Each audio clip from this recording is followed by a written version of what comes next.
एक बार की बात है। एक किसान जिसके पास बहुत जमीन थी, पर उसे अपनी फसलों का उचित दाम नहीं मिल पा रहा था, जिससे वो परेशान हो गया था। पिछली बार मुझे फसल का अच्छा दाम नहीं मिला था। क्या करूं? इस बार क्या बोऊं? किसान अपनी पत्नी के पास जाता है। अरे सुनती हो? बताइए, क्या बात है? फसल बोने का समय आ गया है। इस बार खेतों में क्या बोएं? वही जो हर बार बोते हैं। अरे पर उससे कोई मुनाफा नहीं हो रहा। पिछली बार तो तुमने देख ही लिया ना, पूरा का पूरा घाटे का सौदा रहा।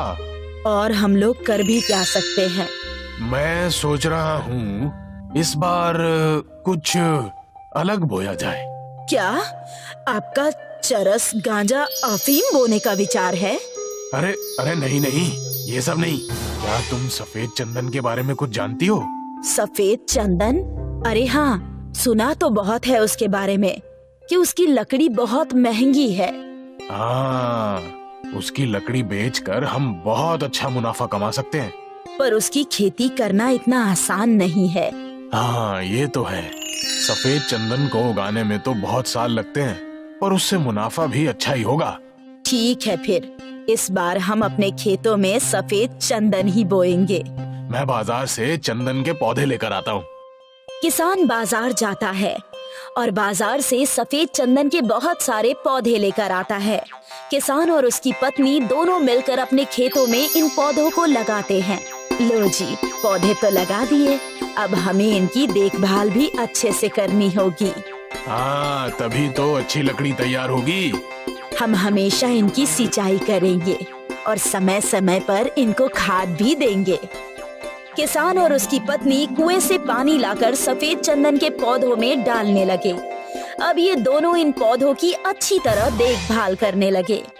पौधे धीरे धीरे बड़े हो रहे हैं। अब इन्हें ज्यादा भोजन की जरूरत है। आप बाजार से खाद ले आइए।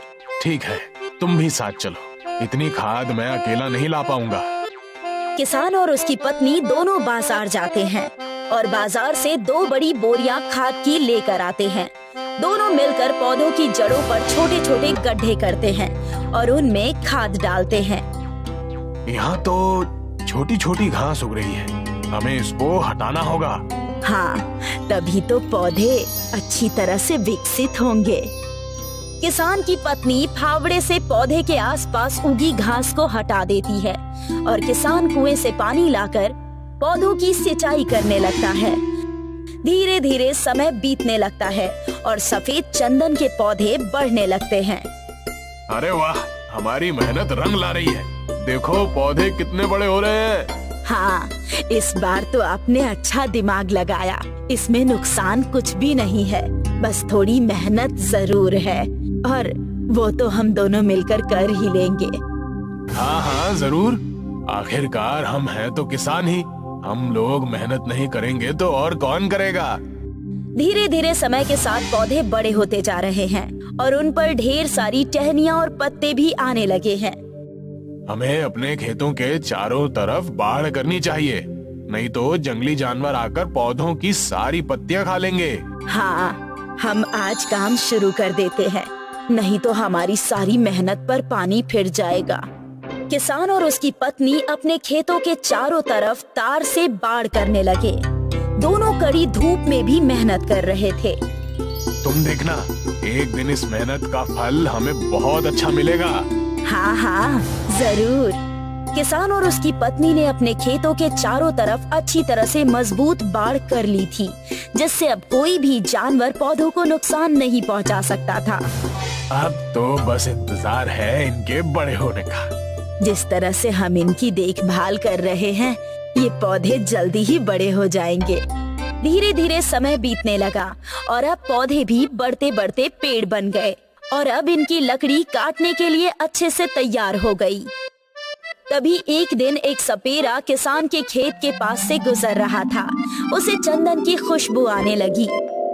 अरे वाह, यहाँ तो चंदन की बहुत अच्छी खुशबू आ रही है। लगता है किसी ने चंदन के पेड़ उगाए।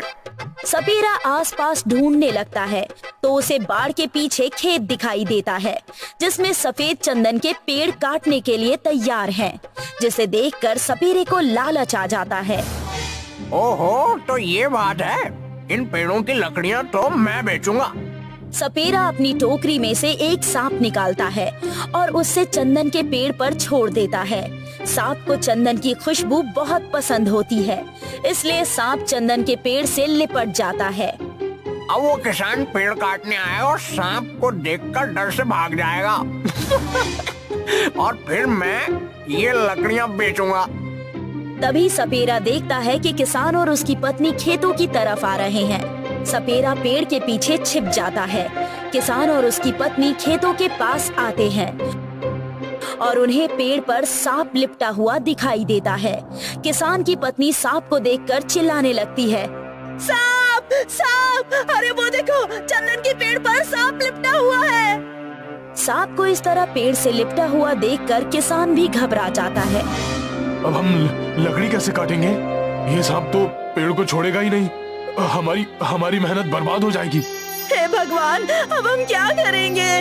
चलो अभी घर चलते हैं, बाद में देखेंगे। किसान और उसकी पत्नी दुखी मन से घर की तरफ चले जाते हैं। इन्हें वापस लौटता देखकर सपेरा खुश हो जाता है। अरे मेरा आइडिया काम कर गया, दोनों डरपोक भाग गए। अब मैं चंदन की लकड़ियाँ बेचकर बहुत से पैसे कमाऊंगा। सपेरा आरी लाकर पेड़ काटने के लिए जाता है, पर जैसे ही वो पेड़ काटने लगता है तभी सांप फुफकारने लगता है। अरे मेरे शेर, मुझे डराएगा क्या? मैं तो तेरा मालिक हूँ, अपने मालिक को नहीं पहचान रहा।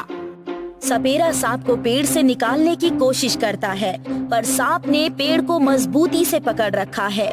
सपेरा बहुत ताकत लगाता है, पर वो सांप को पेड़ से नहीं छुड़ा पाता। बहुत कोशिश करने के बाद सपेरे को गुस्सा आता है और वो सांप को आरी से नुकसान पहुंचाने की कोशिश करता है, जिससे सांप सपेरे को डस लेता है और सपेरा वहीं मर जाता है। सपेरे के मरने के बाद एक छेद के अंदर चला जाता है। अगले दिन जब किसान और उसकी पत्नी खेत में आते हैं तो वो देखते हैं कि पेड़ पर सांप नहीं है, जिससे वो दोनों बहुत खुश हो जाते हैं। भगवान ने हमारी सुन ली, सांप पेड़ को छोड़कर कहीं चला गया है। हाँ, अब हम लकड़ियों को काट कर बेच देंगे। किसान और उसकी पत्नी खुशी खुशी चंदन की लकड़ी को काटने लगे और इन्हें बाजार में बेचने के लिए चले गए। सीख: लालच बुरी बला है। लालच का फल हमेशा नुकसानदायक होता है, इसलिए हमें कभी भी लालच नहीं करनी चाहिए और दूसरों की चीजों पर बुरी नजर नहीं डालनी चाहिए।